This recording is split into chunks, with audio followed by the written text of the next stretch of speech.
接下来你将要面对的是大自然中体型最小的10种野生猫科动物。第10名 Autocolobus Manu 兔狲，高原上自带暴躁脸的小可爱，它的外表看似胖乎乎，实则只是毛发过厚导致的，真实体型并不大。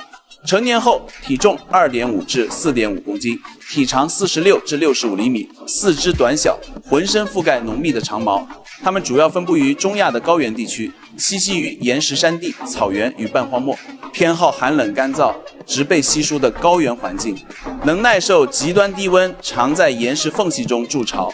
性格孤僻暴躁且领地意识极强，不喜与同类或人类接触。一旦受威胁，便摆出防御姿态，甚至还会主动发起攻击。它们平时以小型啮齿类动物为食，善于利用岩石与地形隐蔽自身。